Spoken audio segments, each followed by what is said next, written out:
tenemos la palabra de Dios. Un asunto muy apremiante en nuestros días es la moralidad sexual.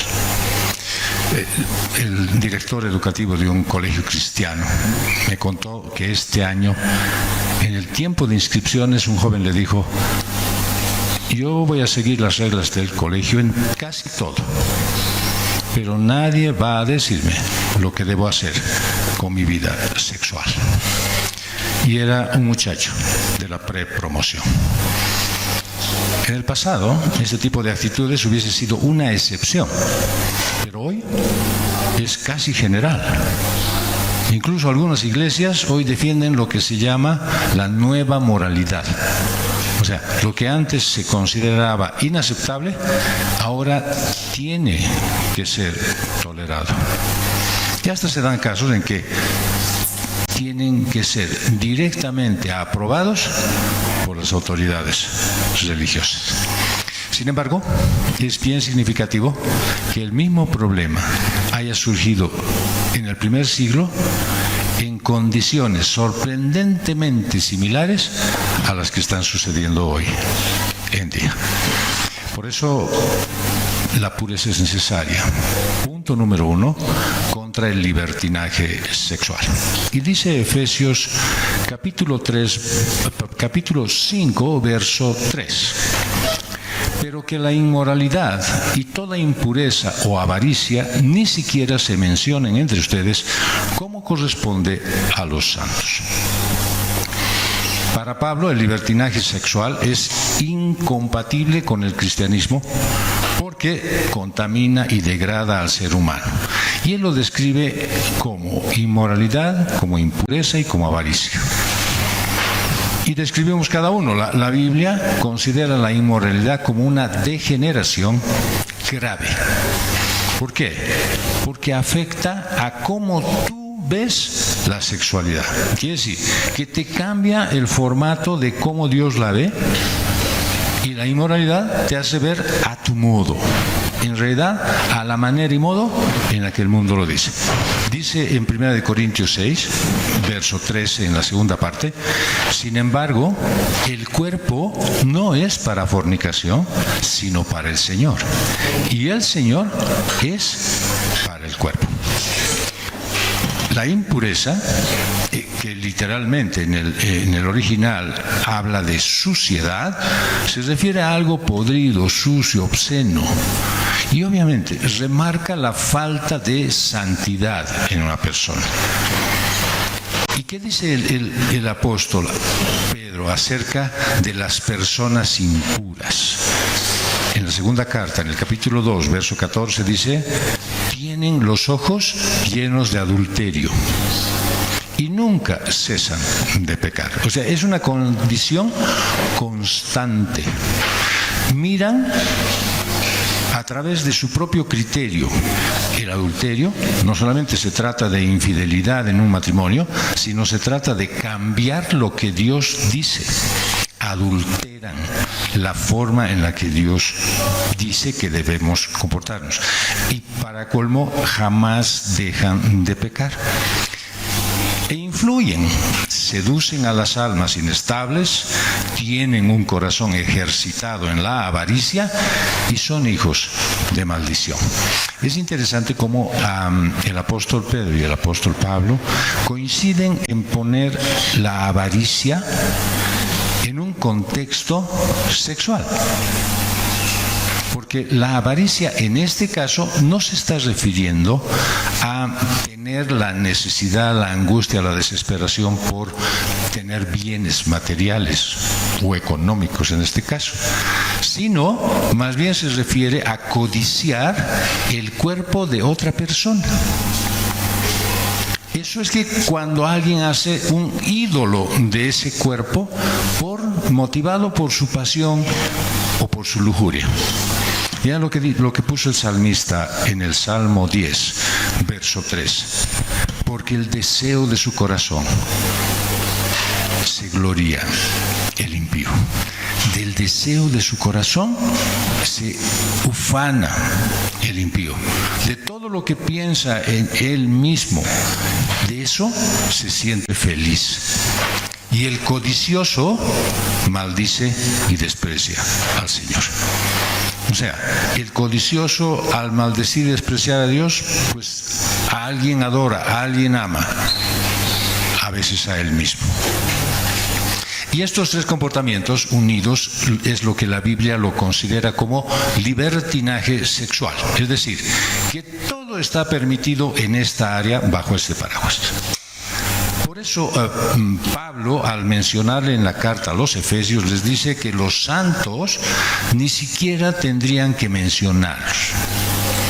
No solo no deben practicarlos, es más, ni siquiera deben invocarlos. O sea, no debería ser un motivo de conversación. Todos estos términos se refieren al sexo fuera del matrimonio, ¿sí? No son solamente prohibiciones acerca de hablar o conversar de sexo, porque una charla corriente entre los cristianos no debe ser sobre las distorsiones que ahora se le está aplicando al sexo, excepto fuera para alertar sobre ellas, para advertir de que eso está ocurriendo en alguna vida y el peligro que esto conlleva. La Biblia deja claro que dentro del matrimonio el sexo es bello, saludable y aprobado por Dios. Y lo dice en la primera carta a los tesalonicenses, en el capítulo 4, verso 7. Porque Dios no nos ha llamado a impureza, sino a santificación. Pero el sexo fuera del matrimonio degrada y contamina. Y es dañino para tu cuerpo. No es parte de una relación prematrimonial, como muchos lo consideran, ¿cierto? Es algo que debes incluso evitar. No debería ser un motivo de charla, porque tiene detalles sórdidos, sensacionalistas, estas depravaciones. Este mandato fue dado cuando el desenfreno sexual era muy tolerado y aceptado en Éfeso, casi como lo es hoy en día. Allá en Éfeso, en ese tiempo, había una diosa pagana a la cual adoraban los jóvenes sacerdotes y sacerdotisas y entregaban sus cuerpos en actos sexuales después de un pago, y esto para ofrendarlo como un signo de adoración precisamente a esta diosa pagana. Y toda la ciudad aceptaba las relaciones sexuales fuera del matrimonio como un acto de adoración y lo consideraban como algo normal y apropiado, incluso algo religioso, es decir, como un símbolo de devoción. En pocas palabras podríamos decir, era un carnaval constante. Por eso el apóstol dirige esta advertencia a los cristianos que estaban viviendo en ese entorno. Y entonces, si el mensaje para ese tiempo es parecido al que hoy, al entorno que hoy vemos, pues ese mensaje es actual también hoy. ¿Qué dice? Pero fornicación y toda impureza o avaricia, ni aun se nombre entre ustedes, como conviene a los santos. Pero era imposible que los paganos de Éfeso pues pudieran cumplir ese mandato. Y es más bien un mensaje oportuno para los cristianos hoy. A ver, yo pregunto, ¿quién no se ha expuesto a algo obsceno, inapropiado en temas sexuales y no se ha sentido sucio e inmoral? Por eso, tú tienes que tratar de estar con gente que habla de cosas edificantes, que da gusto conversar con ellos. ¿Qué dice en la carta a los Efesios, capítulo 4, verso 29? No salga de la boca de ustedes ninguna palabra mala, sino solo la que sea buena para edificación, según la necesidad del momento, para que imparta gracia a los que escuchan. Se ha generado, no hace poco, una corriente dentro de la congregación que invita a las a los hermanos, hermanas que quieran compartir juntos el almuerzo, solo el almuerzo, y a veces por ahí van y toman algún postre, pero básicamente disfrutar el almuerzo juntos. Y lógicamente, si ustedes están presentes en esa reunión o en los almuerzos mensuales que tenemos acá en la congregación, pues van a escuchar las conversaciones. En ningún caso son conversaciones que estén para criticar, para maldecir la vida de otra persona, para hacer ver los defectos de nadie, sino para edificarnos entre nosotros, para hacer que la gente sienta gusto de estar en esa reunión. Así es que eso tú mismo lo puedes transportar a tu grupo familiar, a donde las personas están, y aunque no conozcan al Señor, tú puedes conducirles y guiarles a decir, tal vez no sea necesario estar despotricando de la gente, tal vez no sea oportuno andar hablando de solamente las cosas malas que acontecen, sino deberíamos estar nosotros que participamos en esa reunión y que somos parte de la iglesia, pues hablando de cosas que edifiquen a los demás.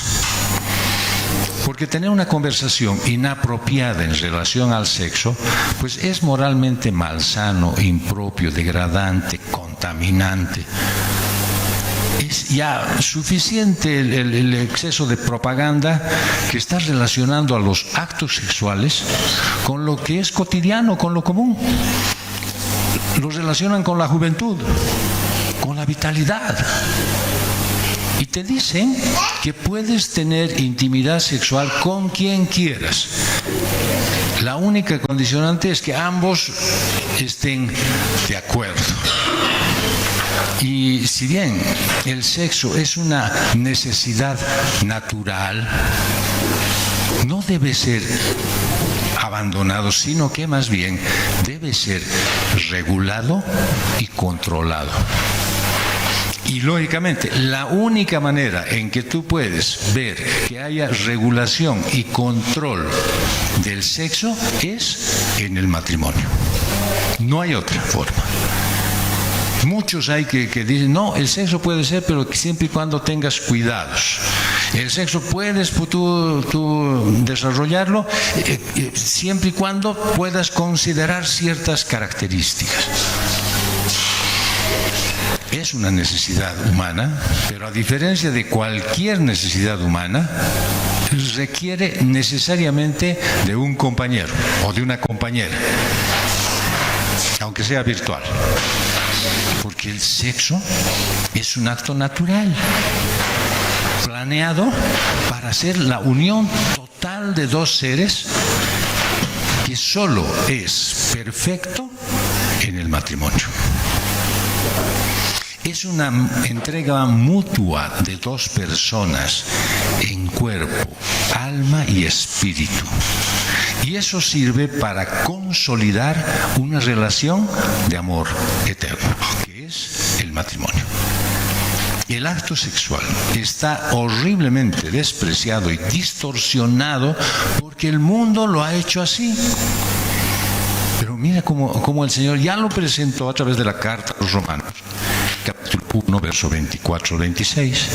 Por lo cual Dios los entregó a la impureza en la lujuria de sus corazones, de modo que deshonraron entre sí sus propios cuerpos, porque ellos cambiaron la verdad de Dios por la mentira, y adoraron y sirvieron a la criatura en lugar del Creador, quien es bendito por los siglos. Amén. Por esta razón, Dios los entregó a pasiones degradantes, porque sus mujeres cambiaron la función natural por la que es contra la naturaleza. Que no solamente fue que los hombres decidieron tomar una actitud en cuanto al sexo, sino que Dios les abrió la compuerta y dijo, hagan lo que quieran, porque verdaderamente ustedes ya no tienen remedio. Hoy se dice que las relaciones sexuales justifican mientras está presente el amor. Porque qué? Porque el amor lo hace todo bueno. Es decir, yo siento amor por alguien, entonces puedo tener relaciones sexuales fuera del matrimonio. Pero Pablo dice que esto es imposible. ¿Cómo imposible? Sí. Si alguien realmente dice que ama, nunca se le ocurriría promover el sexo fuera del matrimonio. ¿Por qué? Porque cuando lo hace, pues hiere a la otra persona. Porque el sexo fuera del matrimonio es incompleto, es peligroso, no satisface, esclaviza. Así es que involucrarte sexualmente antes de tomar una decisión de casarte te obliga a estar bajo presión y con el riesgo de la decepción, con el riesgo de tener un afecto parcial y lógicamente con consecuencias imprevisibles. La gente joven pues se niega a creer esto, porque piensa que no va a pasar nada malo. Más bien sugieren que es una forma de no equivocarse. Ya, si estamos en una relación que va apuntando a matrimonio, entonces lo que tenemos que hacer es probar en todas las áreas, ver cómo está tu carácter, cuál es tu temperamento, cómo son tus gustos, cuáles son tus tradiciones y de paso cómo hacemos el sexo. O sea, entra como parte de un paquete. Pero lo que no saben es que acaban con sentimientos heridos, con un compromiso fuera de tiempo, con frustración y lógicamente con la pérdida de la satisfacción implícita. Si un varón le dice a una mujer que la ama, pero no muestra el deseo de no dañarla ni de tener dominio propio, y no quiere esperar hasta ese momento especial que viene producto del matrimonio, se está engañando a sí mismo. Y obviamente le engaña a ella. ¿Por qué? Porque con eso demuestra que no la ama. Se ama a sí mismo. Solo quiere que ella le satisfaga sus deseos. Yo recuerdo que al estar escribiendo esto me acordaba que en mis tiempos allá pasado, lo que antes hacían los jóvenes, decían, sí, me tienes que dar una prueba de amor. Y lógicamente las chicas se alborotaban.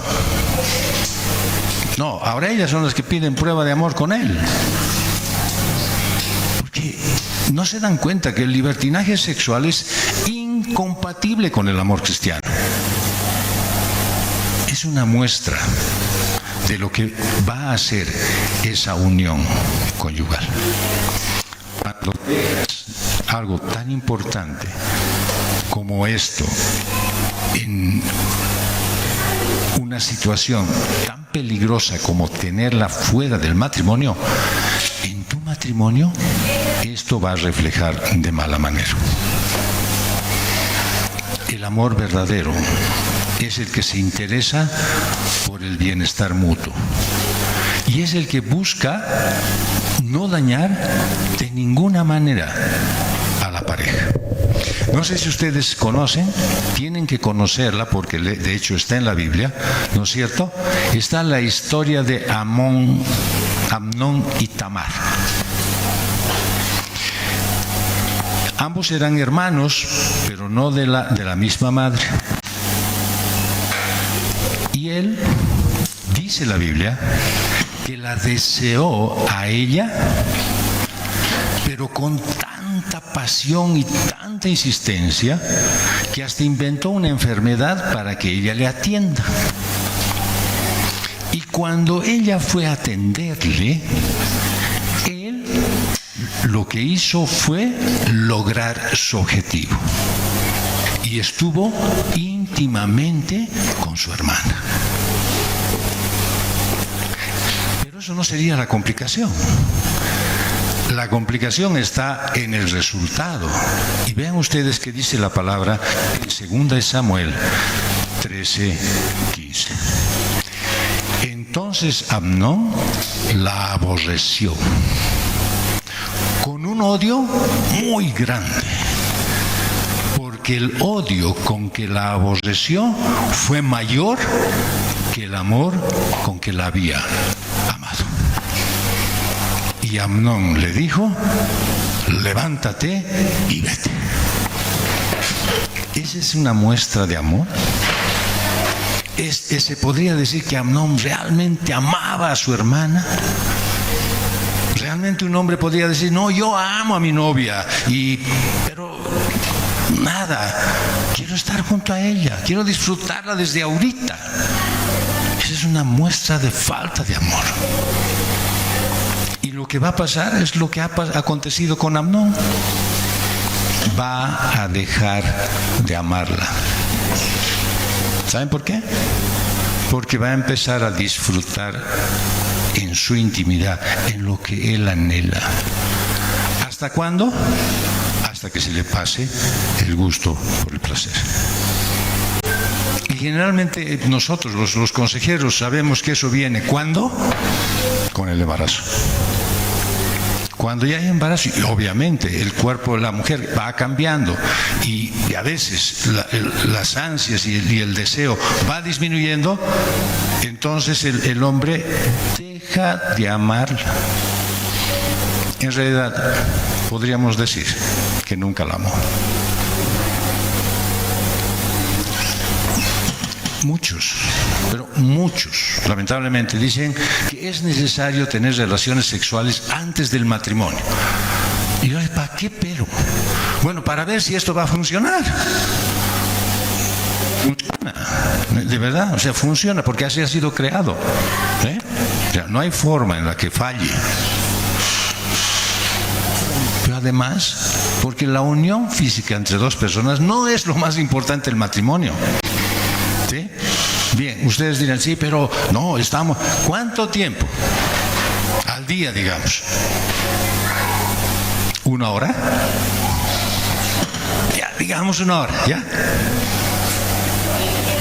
Pero el día tiene 24. Así que 23 otras horas tienes que tener otro tipo de convivencia. Así que, ¿por qué tan importante viene a ser el que te asegures que las relaciones sexuales tienen que ser buenas?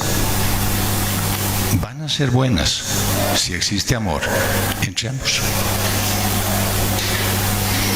Hay muchas otras cosas determinantes en esa unión que honra a Dios, que es el matrimonio. Y yo les garantizo que todas las parejas que hacen esta prueba, pues tienen una nube de infidelidad ensombreciendo su futuro. Permanentemente tienen la duda de la infidelidad. Y claro, uno puede decir: no, pero depende de los valores que uno tenga, depende de la formación que uno tenga. Estoy hablando de un asunto espiritual, no de un asunto normal y carnal. Esto se trata de un tema espiritual. Esto tiene que ver con la condición humana. ¿Por qué? Cuando no haces lo que Dios manda, el resultado siempre es desastroso. Siempre. De alguna manera, Dios manifiesta su desagrado a esa pareja y siempre va a lamentar las consecuencias de su pecado. Ustedes me podrían decir: pero es que no son cristianos. Pues yo podría decir que conozco muchas parejas cristianas que han pasado por esta etapa y hasta ahora siguen sufriendo algunas consecuencias de no haber sido obedientes a lo que Dios dijo. Así es que consejo para los jóvenes, aún los que están mirando a través de este medio: si quieren asegurarse que su futuro matrimonio funcione, pues vengan aquí, pasen consejería prematrimonial. No hay otra forma. Ahora, si ya se adelantaron, pueden decirnos, nos hemos adelantado. Dejen de hacerlo. Dejen de hacerlo. No pueden esperar que Dios bendiga lo que Él mismo ha maldecido. Gálatas 6:7. No se dejen engañar. De Dios nadie se burla. Pues todo lo que el hombre siembre, eso también segará. Así que Dios ha hecho al matrimonio para ser honrado por la pareja. Así que tú no quieras pues ofrecer tu relación con defectos que no van a ser aceptados. Pureza necesaria. Punto número 2, contra el hablar depravado. Efesios 5, verso 4. Tampoco haya obscenidades, ni necedades, ni groserías que son inapropiadas, sino más bien acciones de gracias. La primera parece ser la que hemos visto hace un momento, una observación para los cristianos antes del matrimonio. Y esta, a partir de acá, creo que ya es una observación para los cristianos dentro del matrimonio. ¿Por qué? Porque lo primero que se requiere, y eso lo conocen todos los que asisten al discipulado de matrimonios, es que debe haber mucha comunicación. ¿Sí? Por lo tanto, tu forma de hablar va a medir cómo estás. Cuando de repente está apareciendo una enfermedad, utilizas un termómetro, ¿cierto? Algunos se lo ponen en la boca, otros en la axila, y hay uno que me encanta. Y ese termómetro sirve para medir si hay fiebre, ¿sí? Pero también hay un termómetro que te ayuda a revelar tu salud espiritual. ¿Y sabes cuál es el termómetro? Es el que mide tus palabras. En Lucas 6:45 dice: el hombre bueno, del buen tesoro de su corazón, saca lo que es bueno. Y el hombre malo, del mal tesoro, saca lo que es malo. Porque de la abundancia del corazón habla la boca. Así es que si alguien dice, no, pero yo amo a todos y los quiero a todos estos desgraciados, no está hablando una verdad. ¿Sí? Porque tu forma de hablar muestra tu condición espiritual. Tú mismo ves cómo está tu relación con Jesucristo por la forma en cómo te expresas de los demás, de ti mismo. Tus palabras te van a revelar si estás tú centrado en las perspectivas eternas o estás más metido en las preocupaciones terrenales. Pablo les dice a los colosenses: pongan la mira en las cosas de arriba, no en las de la tierra. Así que este enfoque determina si estás creciendo con gozo en Cristo o si estás luchando espiritualmente al estar dependiendo de ti mismo. Tus palabras y la forma en las que las pronuncias, pues, son vehículos verbales.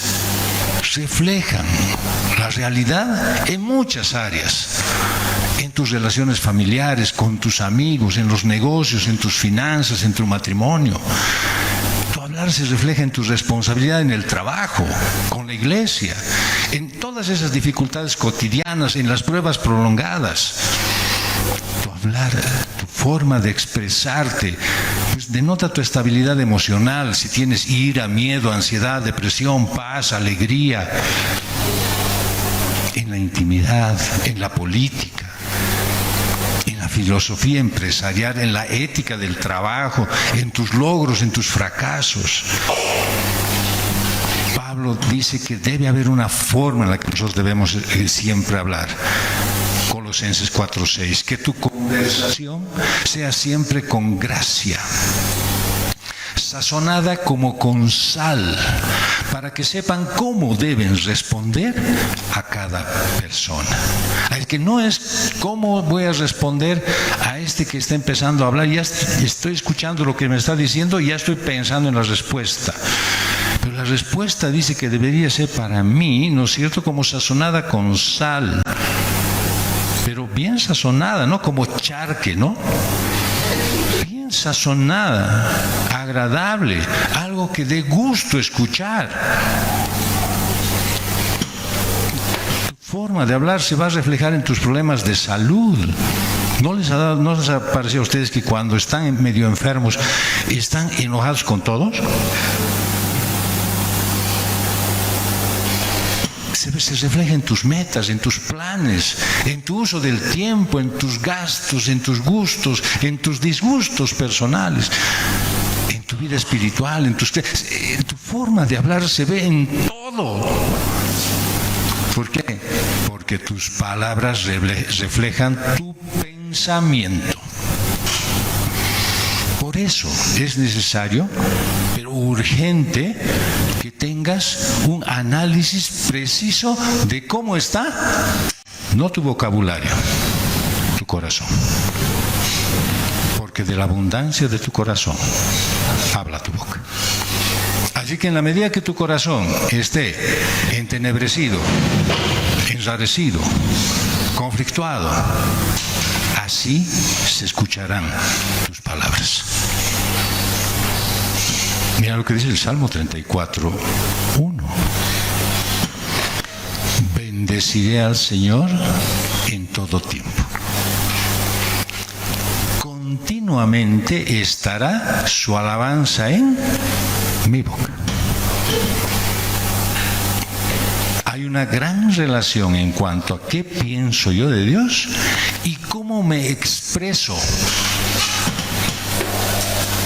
Así que cuando tú evalúas tus palabras bíblicamente en relación a tu condición espiritual, pues tus expresiones verbales van a revelar tu inclinación. Si estás más inclinado hacia tu ego o hacia Jesucristo. El egocentrismo y el cristocentrismo se oponen. Y es imposible, dice la Biblia, que de la misma boca salgan palabras compatibles en ambos extremos. Pero se puede dar el caso. Hay muchos que andan bendiciendo y maldiciendo de manera simultánea. Así es que, como es posible que eso suceda en tu vida, yo te aconsejo que analices lo que dices. Porque mira lo que dice Santiago, capítulo 3, versos 8 al 10. Pero ningún hombre puede domar la lengua. Es un mar turbulento, lleno de veneno mortal. Con ella bendecimos a nuestro Señor y Padre, y con ella maldecimos a los hombres que han sido hechos a la imagen de Dios. De la misma boca proceden bendición y maldición. Hermanos míos, esto no debe ser así. Así que, si eres un creyente maduro en Cristo, tu progreso espiritual se va a ver a través de tus palabras. Puedes dar siempre gracias a Dios.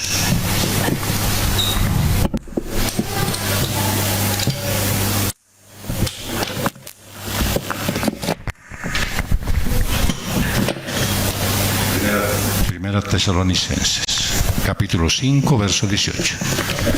Den gracias en todo, porque esta es la voluntad de Dios para ustedes en Cristo Jesús. El día viernes, cuando estábamos reunidos en reunión de familias, había un análisis de por qué algunas cosas, y estábamos viendo el manejo del dinero en la familia. ¿Por qué es que muchas familias se sienten apesadumbradas con el manejo económico que tienen al interior de su familia?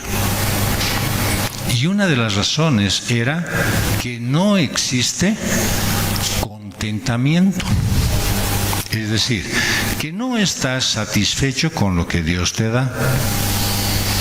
Entonces hay una relación directa al contentamiento con la acción de gracias. Si no estás contento con lo que tienes, ¿de qué vas a agradecer? Si no das gracias por todo, es porque hay cosas en las que muchas de ellas no estás contento. Y dice, el que nosotros demos gracias a Dios es la voluntad de Él para nosotros. En Cristo Jesús. Quiere decir eso. Una sola cosa. Si tus expresiones de gracias son constantes y permanentes, sinceras y responden a una acción de contentamiento, quiere decir que mora Cristo Jesús en ti. Así es que si tú no tienes contentamiento porque siempre estás diciendo, ay, qué país miserable es este, qué situación económica tan difícil, hasta el dólar baja, yo tenía dólares, ahora yo no sé qué cosa voy a hacer, o sea, estás todo el tiempo quejándote, como diría mi hijita Tati, estás quejichiri, ¿no es cierto? Entonces, nunca vas a dar gracias a Dios por nada.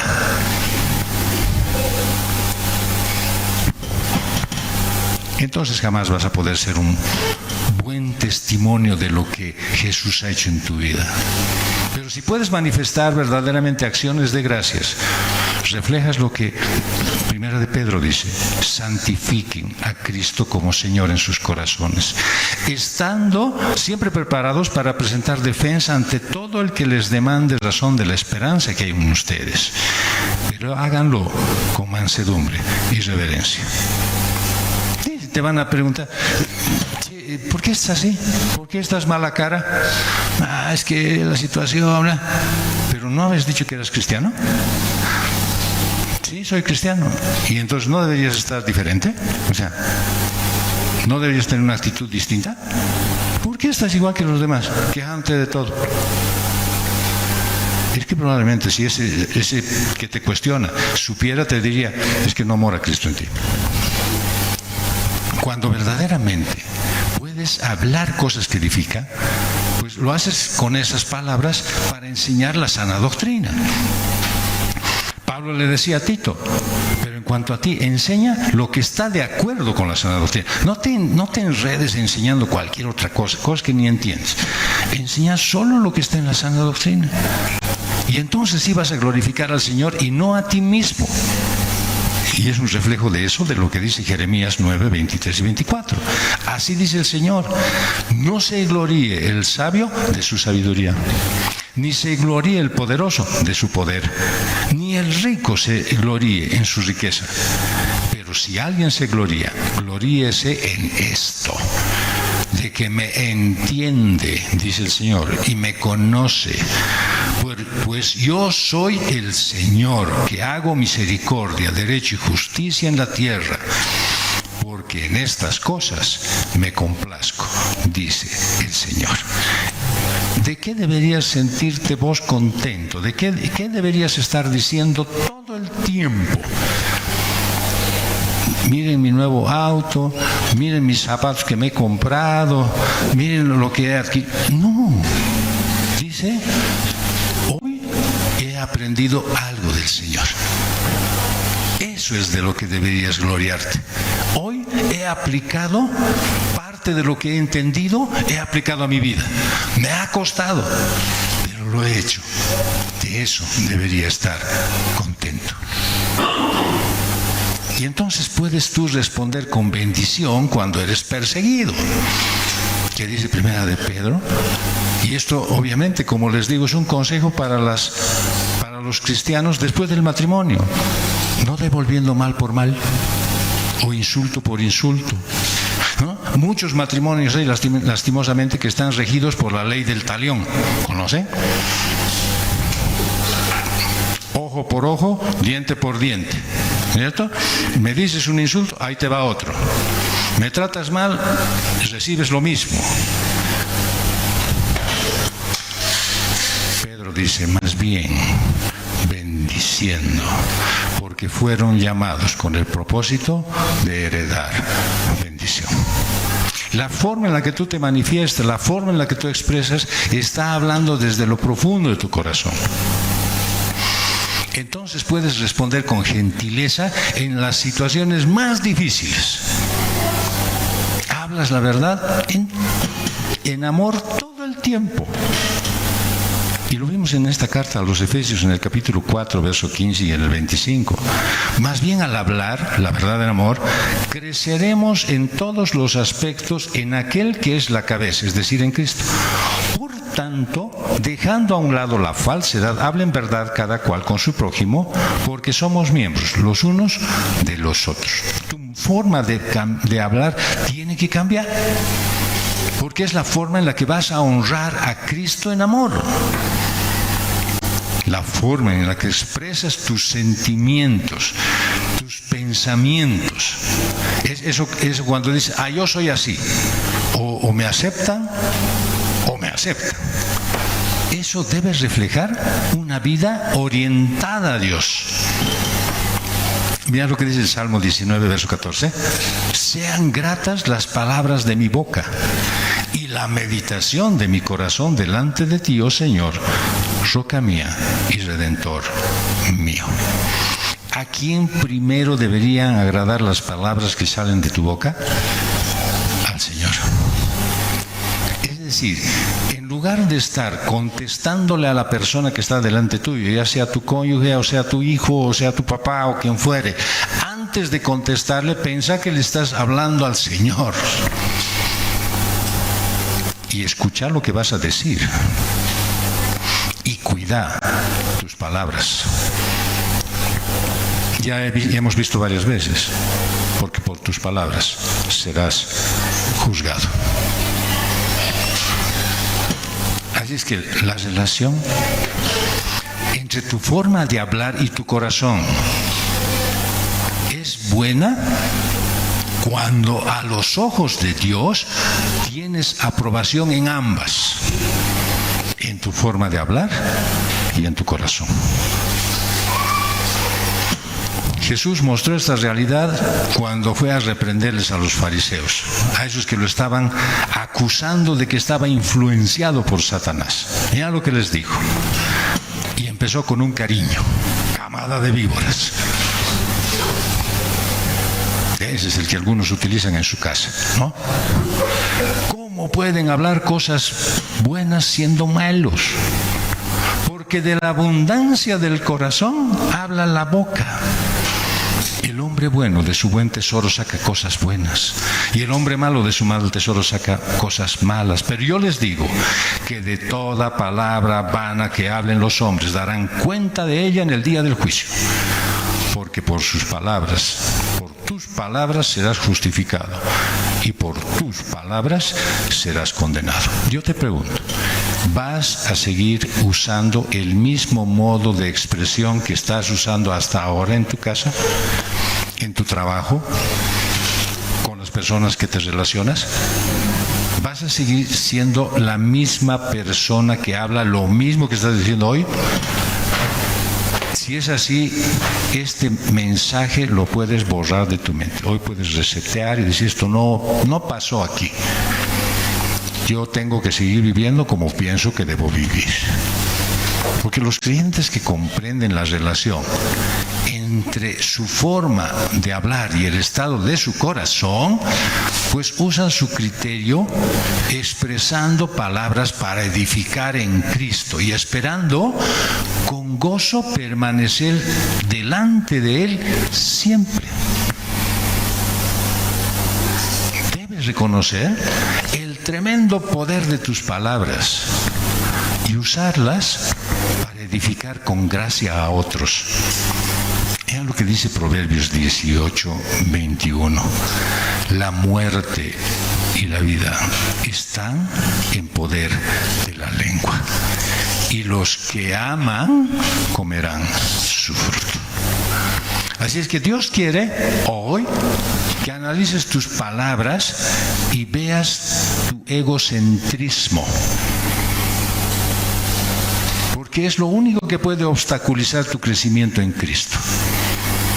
Si tú le pides al Señor sabiduría para evaluar tus palabras a diario, pues vas a recibir un mayor impulso para crecer en Cristo. Vas a poder alabar al Señor por esa forma en la que está trabajando en tu vida. Vas a ser un testigo fiel de su poder y vas a encontrar gozo cuando te escuches lo que estás diciendo. Usa bien tus palabras. Usa bien tu forma de expresarte. Porque muchos están atentos a ti y quieren ver a Cristo en tu vida.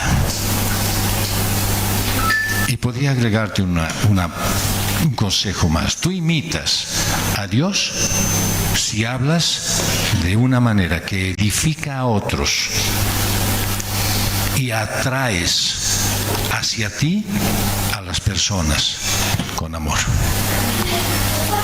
Es singular cómo esto se puede reflejar claramente cuando el escritor de Proverbios dice que para una persona le es más fácil, más agradable, más lindo vivir junto a una otra persona.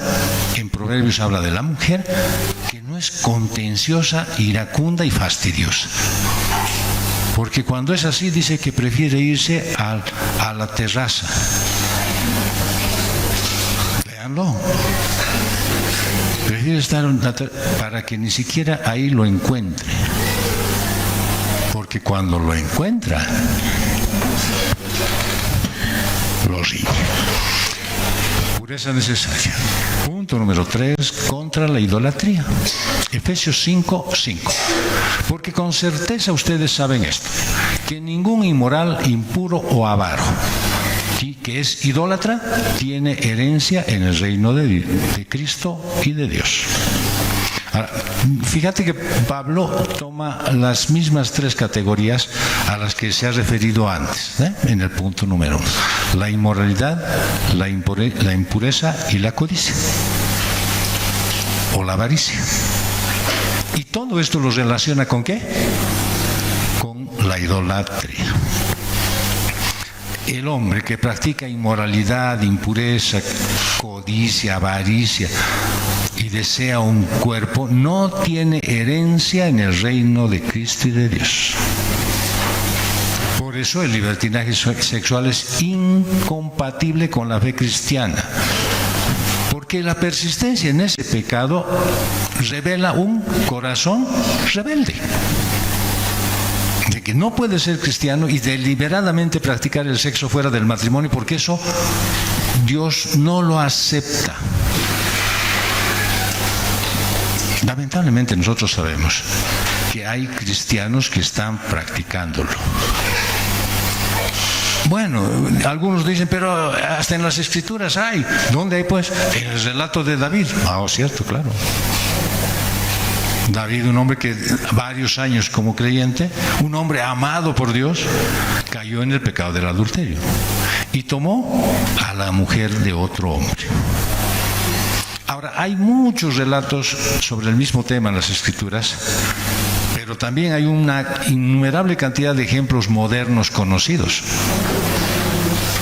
Y uno podría decir, ¿acaso será frecuente que algún pastor o un líder cristiano tropiece en esta área y caiga en inmoralidad sexual? Pues está ocurriendo. Pero la observación del apóstol es más amplia. No es simplemente para que ustedes se fijen, entonces hay que estar atento a los pastores, a los líderes, a ver qué hacen para una de esas que pequen, bajar la cabeza. ¿No? Pablo está hablando de un concepto más amplio. ¿Qué dice?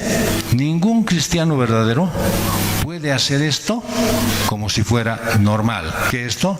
Inmoralidad, codicia, avaricia. no puede hacerlo. Nadie de forma descarada y sin vergüenza puede permanecer en pecado y declararse cristiano de verdad. Nadie. Un cristiano cae, peca, se odia a sí mismo, pues detesta su pecado, se arrepiente, deja de pecar y nunca más lo hace. El que se defiende, que se justifica, que está excusando todo tipo de acción o incluso hasta se ofende cuando le hacen notar, la Biblia dice que no es cristiano. A la luz de esta declaración del apóstol Pablo, volvemos a leer. ¿Saben esto? Que ningún inmoral, inmundo o avaro que es idólatra tiene herencia en el reino de Cristo y de Dios. Ahora, véanlo con claridad. Esto no significa que una persona inmoral, inmunda o avara que es idólatra no va a poder entrar nunca en el reino de Cristo. ¿Así? ¿Tenemos oportunidad? Dice, no, ahora. Claro, la gracia de Dios puede alcanzar aún a los que practican estas cosas. Mira lo que dice Pablo en la primera carta a los Corintios, capítulo 6, versos 9 al 11. ¿O no saben que los injustos no heredarán el reino de Dios?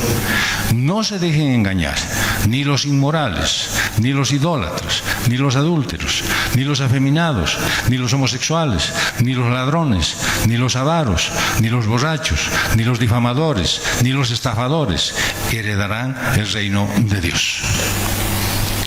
Listo. No, y Pablo dice, esto eran algunos de ustedes. ¿Y cómo están aquí? Fueron justificados en el nombre de nuestro Señor Jesucristo y en el Espíritu de nuestro Dios. Así es que, ¿hay esperanza? Sí, hay esperanza. Por eso nosotros seguimos orando por personas que amamos, para que verdaderamente se conviertan, para que sean cristianos de verdad, para que puedan honrar a Dios con sus vidas. Por eso seguimos orando por ellos. Y no nos vamos a cansar de hacerlo. Pero también tenemos que predicarles con nuestra vida, con la Biblia.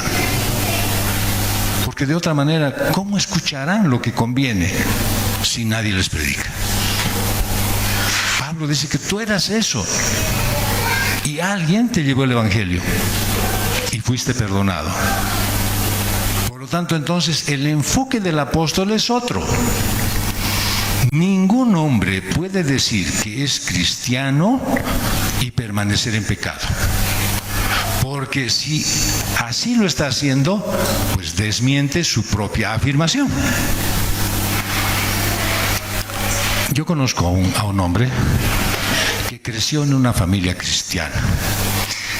Es más, se graduó en el seminario bíblico evangélico.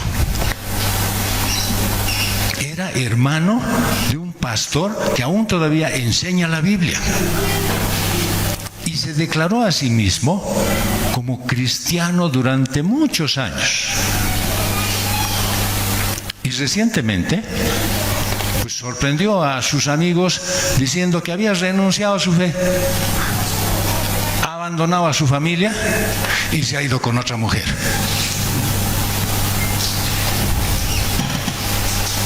Él ha confesado, después de todas las averiguaciones, que tenía relaciones sexuales con otras mujeres también. Durante el seminario. No sé si habrá arrastrado alguna del seminario, pero por lo menos en ese tiempo. Cuando estaba en la iglesia, no sé si habrá arrastrado a alguien de la iglesia, pero en ese tiempo. Todo el tiempo que él decía que era cristiano, estaba en eso. Este hecho demuestra a la luz de la declaración del apóstol que nunca habría sido cristiano, que estaba engañando a su propio corazón y también a todos los que le creímos que era cristiano. ¿Y dónde está hoy? Por lo menos hasta donde yo sé, está en la galería de pecadores esclavos de sus propias pasiones. Ahí está, en su cuadro de honor. Esos que tal vez no van a entrar en el reino de Dios. Son personas que nunca han sido liberados por la gracia del Señor Jesucristo y siguen cautivos de Satanás. El apóstol señala que un cristiano no tiene nada que ver con el libertinaje sexual, o está contradiciendo su confesión como cristiano.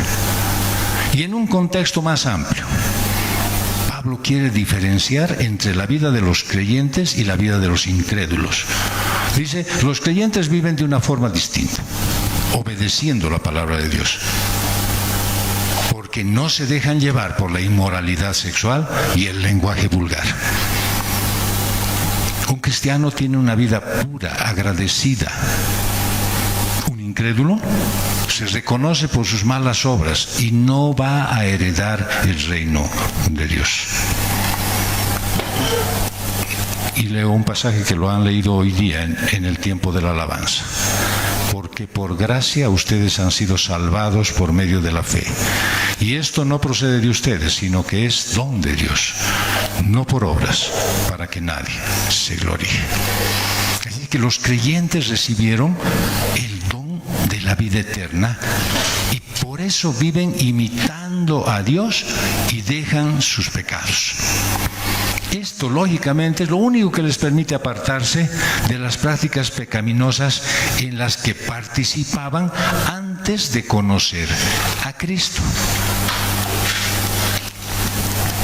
Ni cómo negarlo, pero a veces los cristianos pecamos, a pesar de que somos salvos. Pero la diferencia es que no permanecemos en el pecado sin arrepentimiento. Primera de Juan 1:8. Si decimos que no tenemos pecado, nos engañamos a nosotros mismos y la verdad, la palabra de Dios, no está en nosotros.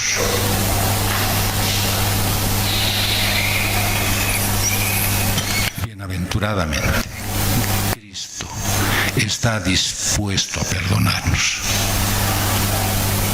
Y la salvación que Él te dio, no puedes perderla.